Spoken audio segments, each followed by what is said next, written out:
Good morning and welcome to Health Matters with the Medicine Center Pharmacy. I'm your pharmacist, Paul White. We're very glad you joined us. Before we begin, I'd like to thank our sponsors, Altman Health Systems, Studio Arts and Glass, and Genier Appraisals and Liquidations. This morning in the studio with me is Brad White, a compounding pharmacist and executive vice president of our pharmacies. Our guest is Chaplain Terry Livingood with Altman Health Systems. Chaplain Terry has completed his clinical pastor education at St. Vincent's Charity Hospital in Cleveland, his Master of Theology at Walsh University, and he is a certified thanatologist. Now, I don't know what that is, so you're going to have to tell us in a moment. Good morning, Terry. Welcome to the show. Good morning, Brad and Paul. My privilege to be here with you once again. I think it's been around years ago, so it's great to share with you again today. So I'm honored. Well, welcome. People who are suffering or nearing the end of life often have spiritual needs as compelling as their physical concerns. That person might find peace by resolving unsettled issues with friends or family. They might appreciate to find comfort in visits from social workers or counselors. And many people find solace in their faith. In addition, friends and family members of the person who are suffering often find themselves wondering what to do and how to help while coping with their own feelings. Today, Chaplain Terry is going to be with us to help us discuss compassionate journey and share his insights for those of us who are either faced with the journey ourselves or are journeying with a friend or loved one. So, Terry, welcome back to the show. You've been on before. Please take a few minutes to introduce yourself to our audience, and please explain what a thanatologist is and what that certification represents. Sure, happy to do that. I'm a native of Canton. Actually, I was born here in Altman Hospital many years ago. Wow.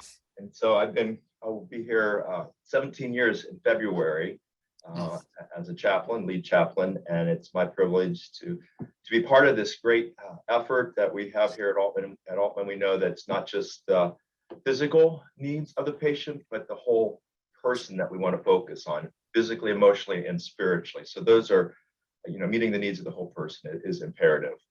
As far as I'd love to tell you about my thanatology certification. Thanatos in the Greek is death and dying. So I'm certified and with the death and dying through ADEC, Association of Death and Education Counseling. And so I'm honored to have that certification just to help assist with all that we do here at the hospital.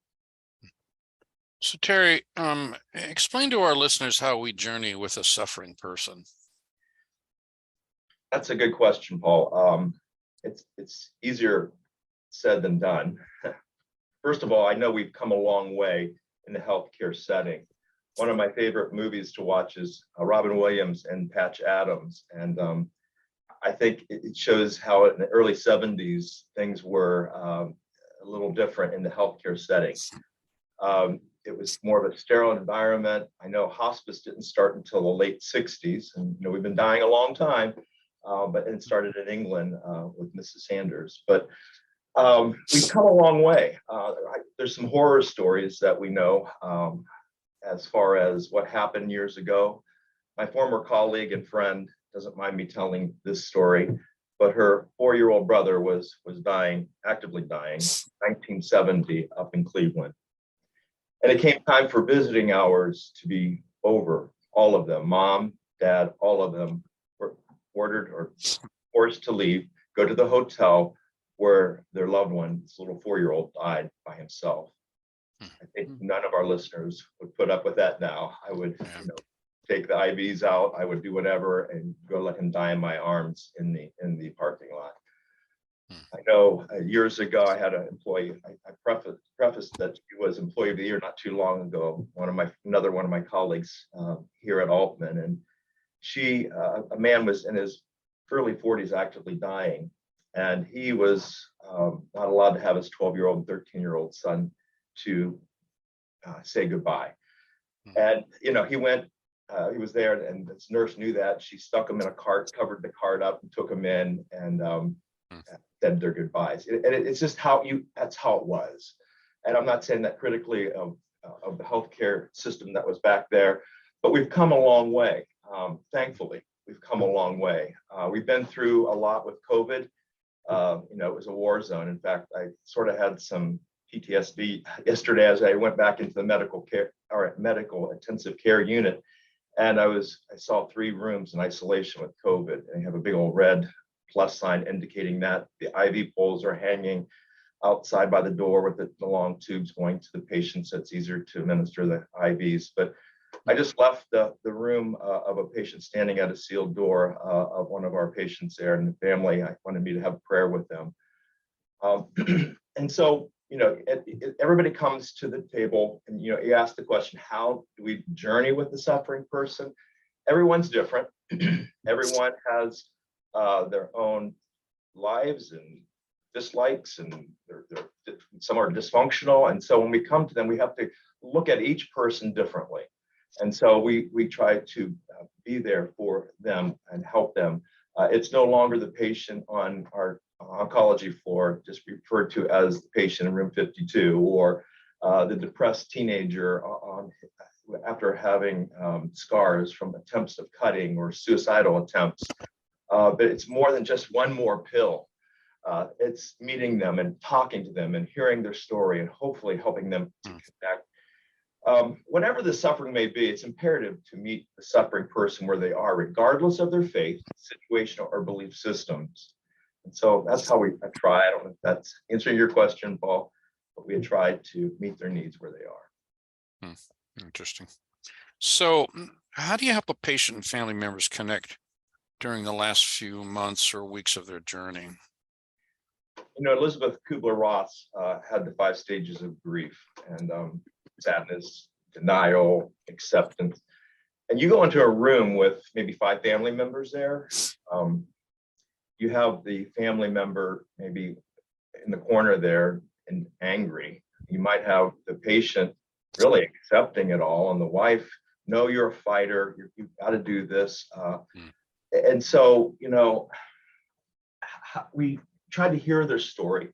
We come to them, and sometimes there's unresolved issues. We just are a listening presence. A lot of times we don't go in there to fix. I think that's imperative, that we try to be present with them, help them whatever they need. I remember we had a patient that loved his dog years ago, and that was when Dr. Grossman was here in our palliative care. And I remember he said, bring the dog in, and he carried the dog into the room, and the dog went up and licked his owner, his dad, I guess, and the patient took his last breath at that time. So it might be, they're holding on for a wedding, and it might be, another way. I've done this in the past. Maybe a horrible car wreck. The wife's funeral is happening that day, and they ask me to be present with the husband, and our patient. And sometimes we just have our own little funeral service there, just the 2 of us or 3, however many people are in the room with them. So I say all that because there's so many different ways, and you just have to have a feeler out there to see what they need and how they can be helped and assisted at this time. So, Wow. So what can a person do who has a loved one journeying through the last few weeks of their life? That's another good question. What can we do for the family? I know sometimes they don't want to even mention the D word. It's amazing to me that people are maybe in their 90s, and we don't want to talk about the D word, death. And maybe they're wanting to, share with their family. And then again, back to the different stages of grief. Maybe the wife doesn't want to hear, no, you're not going to die. Another thing is with their faith. We're going to be talking about that, I know, but one of the biggest things I've had through COVID was connecting my heart to my head. In my head, I know that didn't look great, but then you have the family member saying, I need to pray harder. I need to have a miracle here, and I don't want to hear anything else but a miracle. And that's tough on staff sometimes. We don't want to be, is it treatment futile? are we doing it for nothing? And I try to remind the staff, we support not only patients, family members, and area clergy. We help a lot of them as well, but we support our staff. That's been a huge part of what we do here in spiritual care. We love that. But maybe the staff might whisper in my ear, please help them. And they're wanting the patient not to suffer versus, the families in there. I don't want anything but prayer and healing. And we want that. So it can be, once again, very diverse with their needs. We also have what we call legacy letters. We've done those in the past. We take these letters, and when the patient, if they're alert enough at the beginning stages of their disease, to ask some questions, and it's pretty neat. The questions might ask, "What's my greatest accomplishment?" or "What is my greatest regret?" I remember we had Kathleen Shen, one of our chaplains. It was hospice chaplain, a great person and great caring chaplain, and I remember had a 16-year-old patient's son, and I remember her telling me that he was an oops, and he always felt like maybe they teased him about or something, but his mother was dying, and she wrote with Kathleen's help, assisting this legacy letter, wrote these things, and Kathleen had some beautiful parchment paper, and at the graveside, after the service was over, Kathleen had it rolled up with some beautiful ribbon around it, like she did, or does. And she went and she presented it to the son. And in that letter, it said, "You may have been, you weren't planned, but you were loved." And to me, that's a great asset, some people write letters, some people write cards for their kids' graduations if they're going to die, or maybe it's a wedding they're holding on to, that whole control thing when they're dying too. So I might wait 5 minutes after their son's birthday. I've had that, or wait till everybody goes to the cafeteria to die, or wait till somebody comes in from California, then they're at peace to die. So yeah, it's a lot of interesting things that we can do. Okay, Terry, our first break is here. You're listening to Health Matters with the Medicine Center Pharmacy. Welcome back to Health Matters with the Medicine Center Pharmacy. Friends, winter weather is coming. Just a reminder that we offer free local home delivery. Call your Medicine Center pharmacist and ask about the service. We look forward to helping you stay healthy. So, Terry, can a person effectively listen and communicate with those who are dying? Yeah, it's a challenge, but we live, Paul, in a very noisy world, don't we? We go to the doctor's office, there's music playing, or the home garden show on the TV or whatever. And silence sometimes isn't always the easiest. We can be very uncomfortable. I think we, as a society, we sort of lack when it comes to just being present and not trying to fix. And same way with, I think we can learn so much from the dying patient and not have an agenda. I remember when I worked at Mercy many years ago in their pastoral care before coming to Altman, I had a patient. I probably was with her about 45 minutes, and it's been how many years? I've been here almost 17 years, so it's been a long time ago, but I still remember it as it was yesterday. And I remember her telling me, I probably said 5 words to her during that time in that visit, in that 45 minutes or so.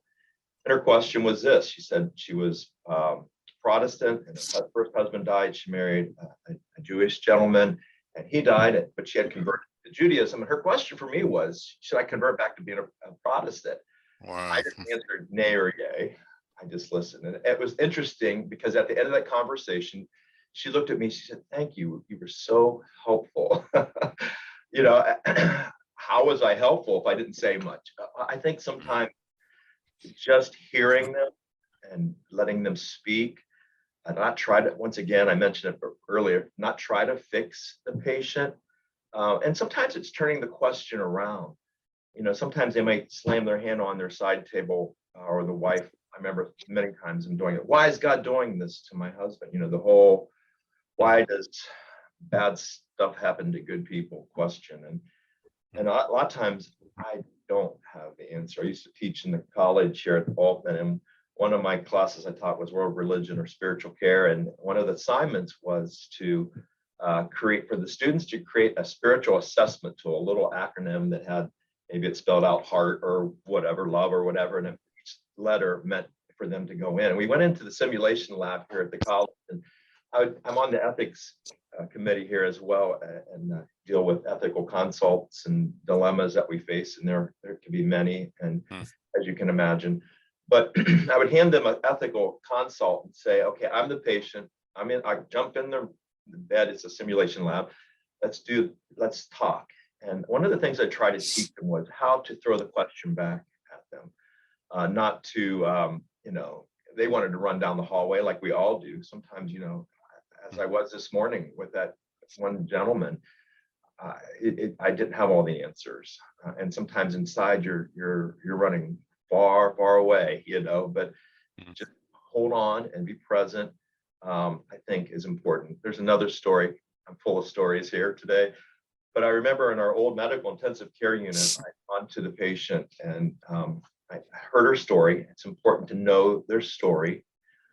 Her 6-year-old son was killed on a 4-wheeler accident the month before, but she had tried taking her life. The whole stigma with suicide, and it's horrible.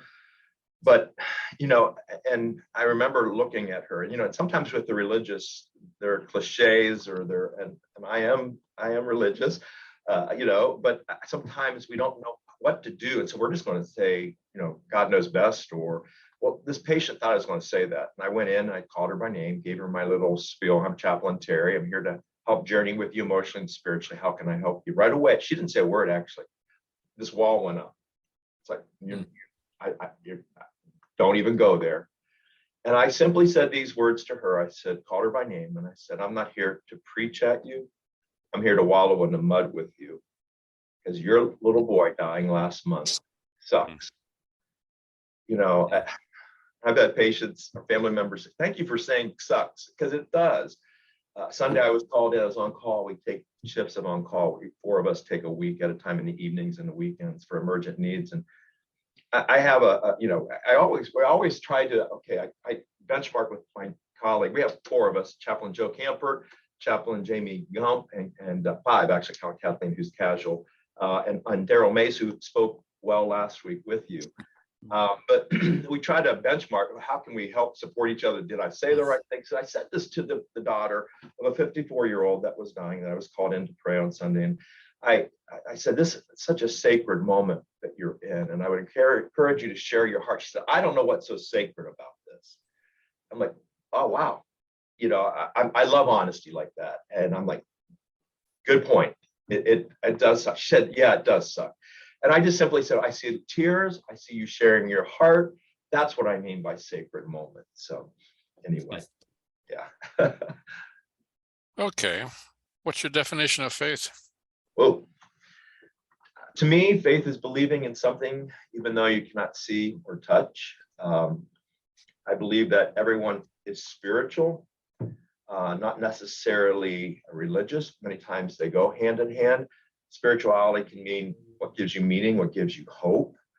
I'm a grandpa, I'm a pappy, and we drove last night 4 hours round trip to watch our granddaughter for 1 hour sing in their Christmas program down in Columbus. What you do, they're my life, our lives. But I believe that everyone is spiritual, and everybody, a lot of times, like I said, it could be your dog, it could be your family, it could be your job, your caring, whatever it is. But faith is believing. Some would say the opposite of faith is maybe doubt. I was talking to Chaplain Jamie. We had a good talk yesterday about this question. He said others would say it's certainty. Faith is believing. I don't see. I know there's $1 million. I've never seen $1 million altogether, but I believe there is $1 million. So it's interesting. Okay. Is there a difference between healing and faith? Yeah, that another interesting thought here. We have, I alluded that some family members are really beating themselves up. If I just pray harder, my husband wouldn't be sick. And that just pulls my heartstrings, Paul and Brad. We have modern technology. Sometimes in my prayer, when they ask for a miracle, and I told you sometimes staff are like, oh, they're needing a miracle, but will it happen? And are we being cruel to this patient by are we playing God either way? Taking a person off before it's time, or the family might think it's time, or keeping them on too long. But healing means to me being made whole, and it can be through modern technology. But when I pray and I ask for a miracle or for healing, I'm indicating to them by saying the very fact that we need a miracle, that it's a tough situation going on here. And I remember I had a 17-year-old that died a year ago, was in a car crash, and I was with him throughout the night, and they were bagging this 17-year-old for 4 hours straight. And mom looked at me with all the healthcare staff around, doctors in there. Chaplain, what should we do? And maybe deer in the headlights. I just said, that's a decision you have to come up with. And a little later, I said this, when we prayed for God's will. And I said simply this: I think we have the answer before us, because he's not going to be able to make it. And you have your answer right there. And so they made him comfortable, as we do. We have such a caring team. We did a debriefing session next day, and our one doctor just sat there and cried and apologized. I said, no. I think if we harden our hearts, and that's when we need to get out of this profession. So. Very interesting. Wow. I think we're pretty close to the bottom of the hour, aren't we, Brad, here? Yep. So why don't we take the break now for the news and the weather. Thanks for joining us this morning on Health Matters with the Medicine Center Pharmacy. You are listening to Health Matters with the Medicine Center Pharmacy. I'm your host and pharmacist, Paul White. This morning, Brad and I are talking with Terry Livengood, hospital chaplain with Altman Health Systems. We have a lot more to cover this morning, so let's get back to the show. All right, Terry, I wondered if you could comment on the diverse age of people you see, and are you seeing any generational differences in faith and prayer practices? Oh, yeah, I would say, and I mentioned that to my colleague yesterday, and I asked his thought on that. And definitely, I would say there is. Once again, COVID caused everything to shut down, as we know. And I think some maybe are continuing to not go back to church. I know there's probably, I think we have about 600 churches in our radius of our hospital here that we try to support and do clergy breakfast. In the past, we've done that, or Strength for the Journey, and different things that we've done. But I definitely believe there is a difference. Some do not go. I remember a study years ago, actually in Stark County, that said 51% of people living in Stark County had a religious denomination preference, and about half of that attended church. I would imagine, I don't know, but it could be down from that, even more so. But death and illness is no respecter of the young and old. It comes to all ages, doesn't it? And many times illness has a way of causing us to reflect on the meaning of life. And with that, why are we here? Why is this happening to me? And some may even explore their families' faith traditions, or others explore to go into other religious faith traditions. So, it's interesting. We have, since probably the 60s, in our one of two chapels here at the hospital, we have a tabernacle. And we're the only non-Catholic institute in Youngstown Diocese that has the honor of having this sacred tabernacle in our chapel here. And with that, for our Catholic population, that means God's presence is here. And we have Eucharistic ministers that take the host around, that assist our priests. And it's interesting, we have a great team of outside priests that we have come in, and we are volunteers that come in and anoint the patient, or the anointing of the sick used to be called last rites. And so it might be Aunt Mabel, wanting this done, but we also have, for our Muslim population, we recently, in our other chapel over our Bedford building, we made an area with their Quran and a prayer area for them to have services. So young or old, I think everyone, once again, goes back to spirituality, what gives you meaning, what gives you hope, but also looking to God or Allah or their gods, what gives them help and strength to get through that. Can you explain to me what empathetic reflection is? Yeah, that's empathetic reflection. I think it's just caring from your heart. My clinical training that I had at St. Vincent, and Chaplain Jamie just recently came from Huntington Hospital, where he did a year residency program. And I was always told it's like once we had the art of listening and talking to the patient, it's almost like holding a mirror up to them, and this is what I'm seeing, this is what I'm hearing. It's caring from the heart. It's showing them that I hear you. Once again, not always fixing, and there's some things we just can't make better.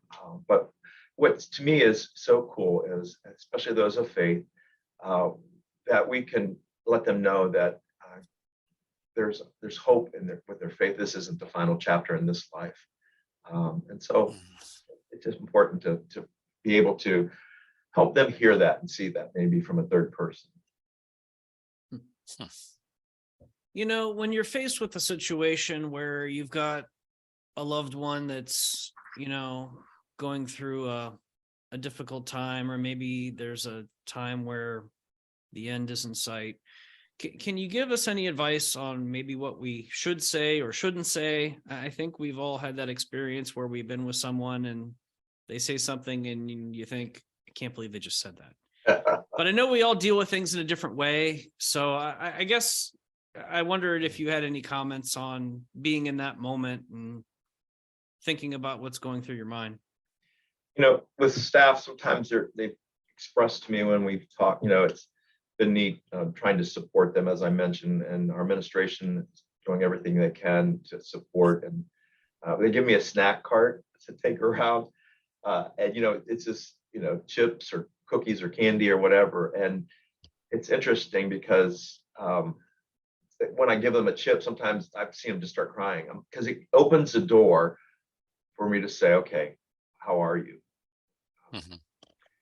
I had a seasoned nurse not too long ago down in our ER. Since July 4th, we've had some horrific infant deaths.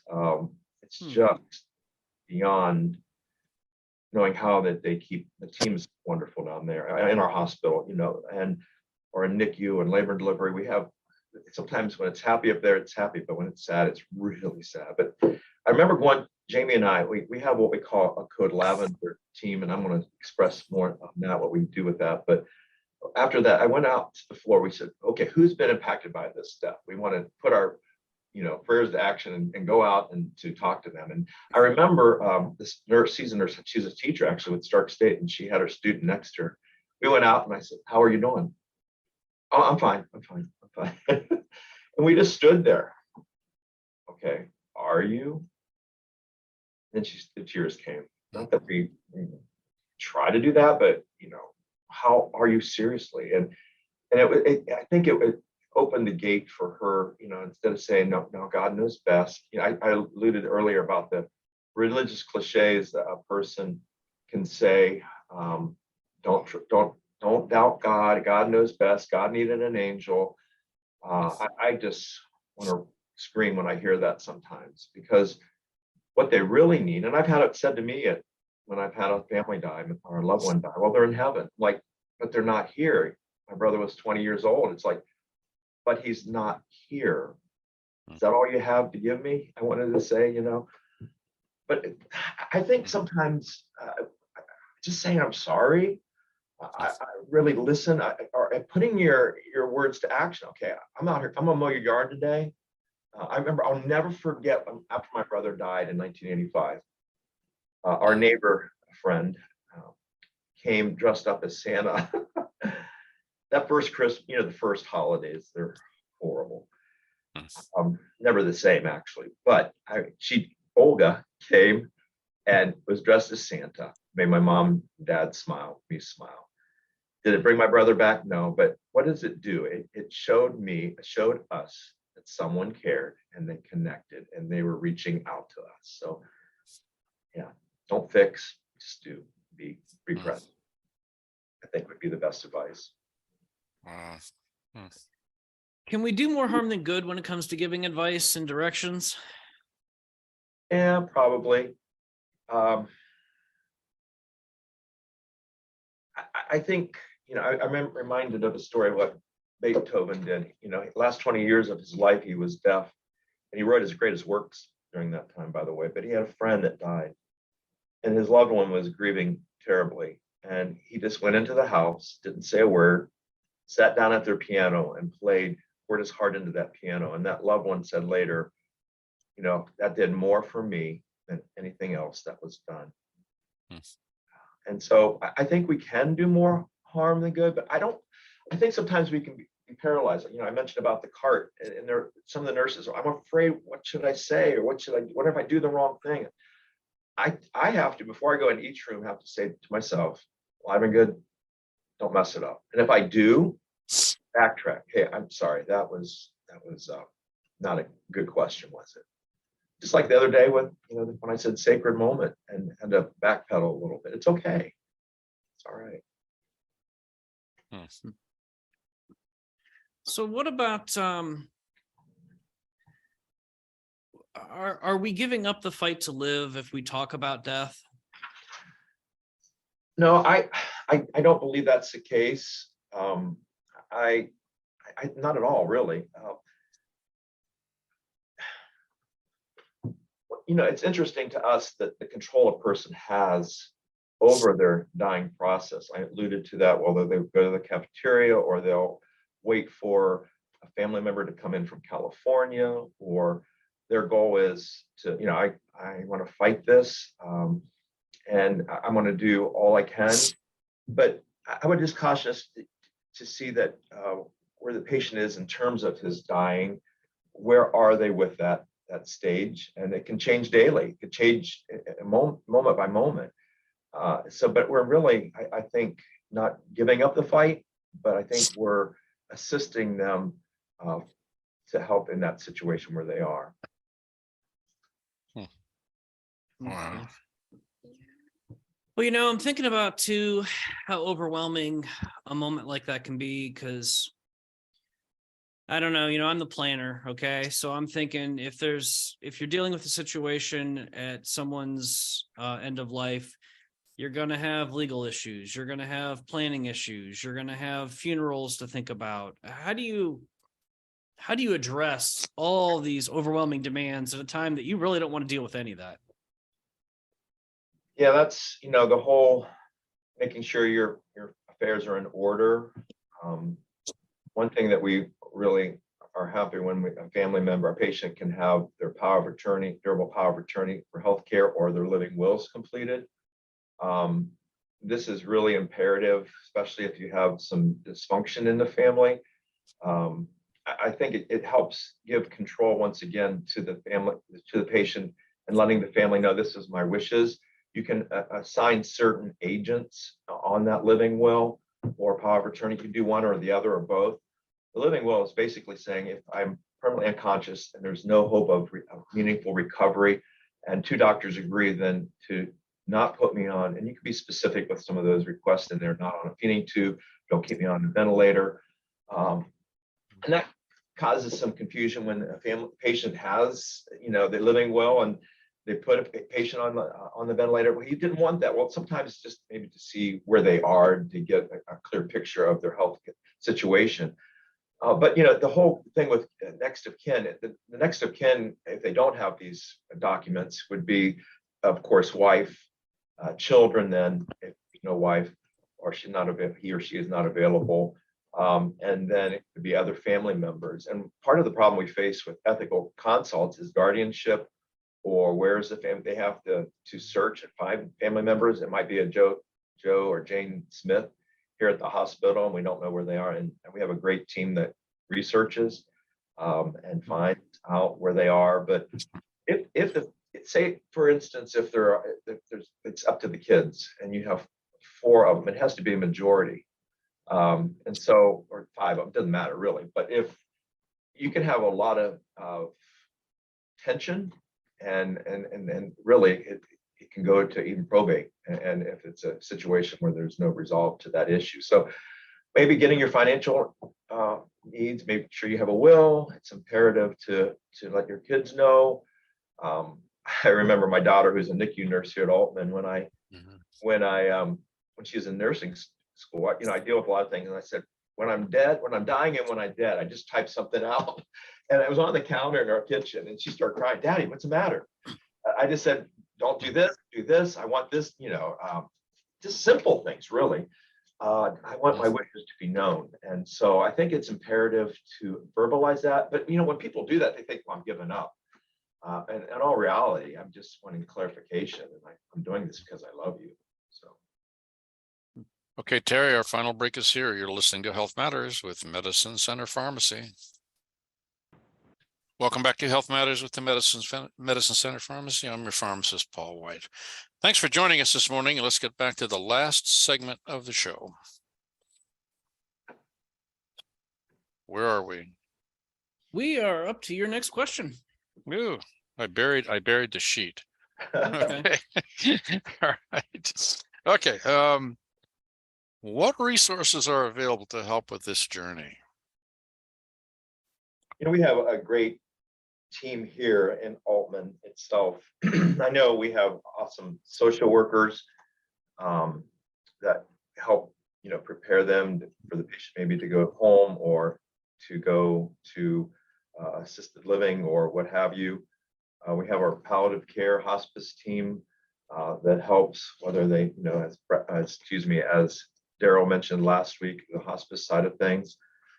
We have the religious community. They are, find a lot of strength in that. It could even be a network of friends, maybe a card club group or Harley bikers group, or that really are there to show up. And so that's another. We have our grief services as well, which helps various different groups. Probably about 11 years ago, I think I did help start the men's grief group there. And it continues on with Chaplain Joseph Campert, who does a great work with these men.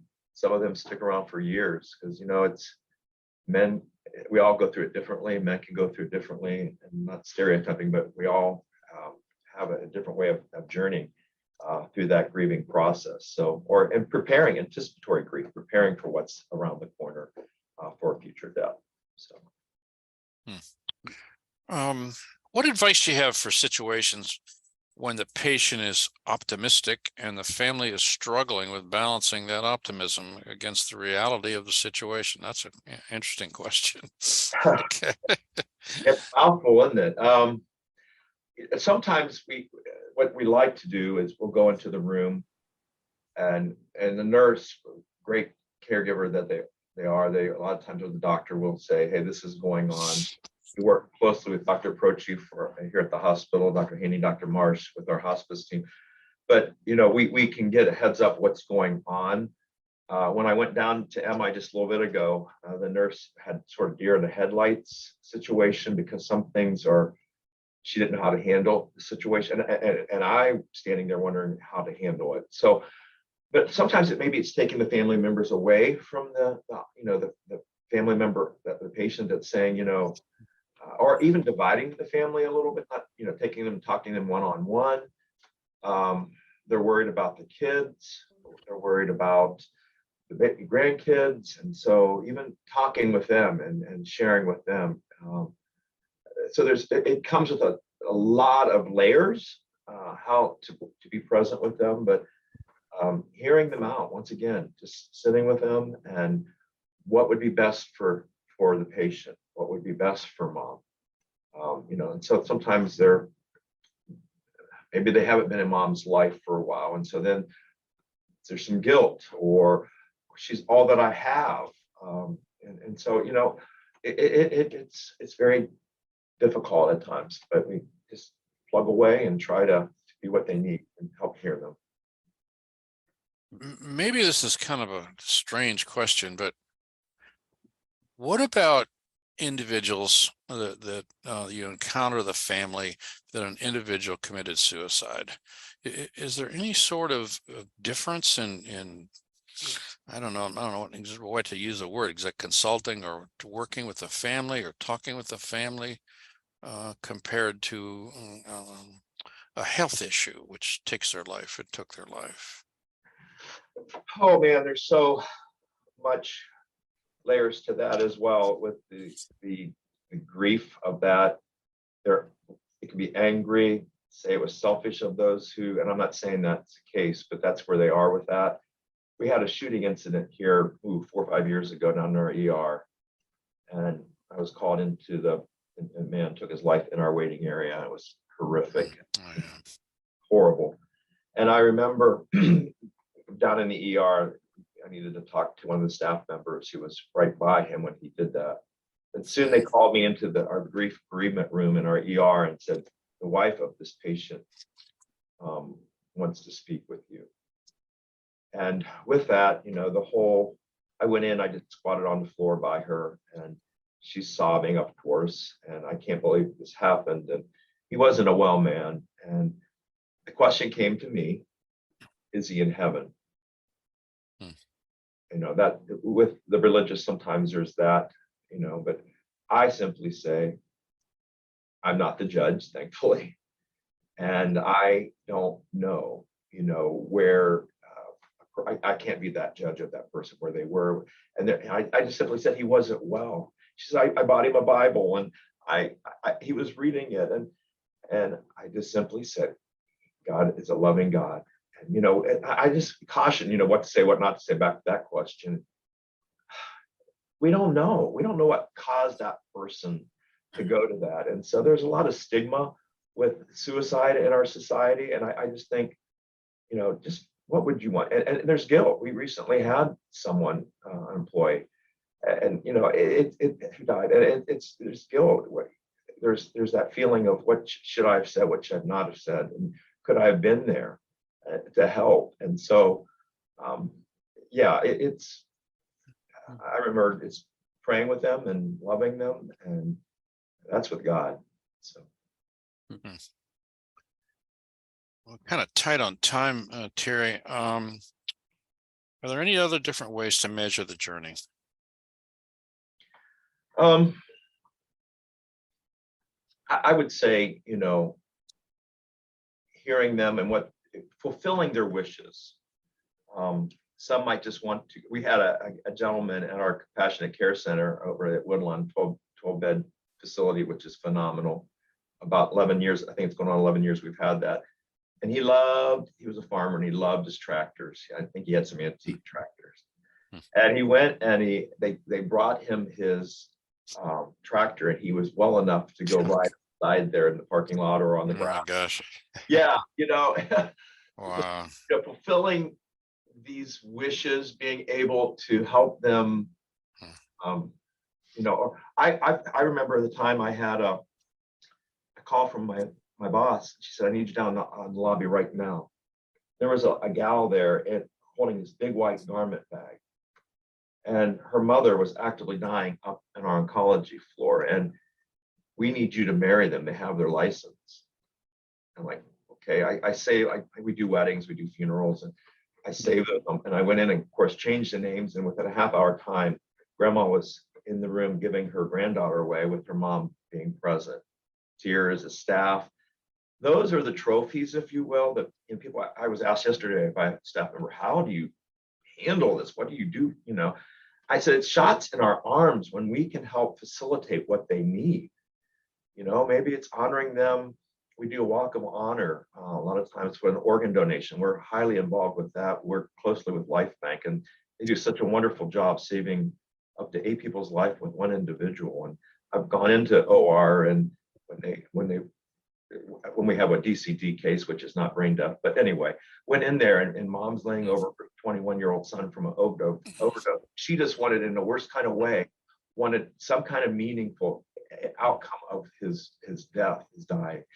And he was able to donate a kidney. And so, those are the trophies, if you will, or supporting staff when they're crying, or we laugh together. Chaplain Jamie and I, we have some fun too. So you have to see those needs and help where we can. Guess what? We're out of time. I wish we had more time. We've had some great shows this week and last week. And Daryl, it was very interesting.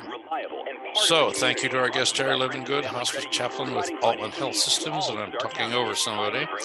We'd like to remind our listeners, if you suspect you have a medical issue, please contact your healthcare provider. Thanks to our sponsors, Altman Health Systems, Studio Arts and Glass, generous appraisals and liquidations. As always, we thank our listeners for joining us on Health Matters with the Medicine Center Pharmacy. Have a healthy week. See you right here next Friday on News Talk 1480 WHBC. Terry, thank you very much. You're welcome, my friend. Thank Very, you. very interesting. Both you and Daryl. Very interesting. Okay. Thank you. We love it. Thank you, sir. Thank you, Brad. Happy holidays to you. You Take too. care. Yeah. Married Thank to you. you. You too. Bye-bye. Bye-bye.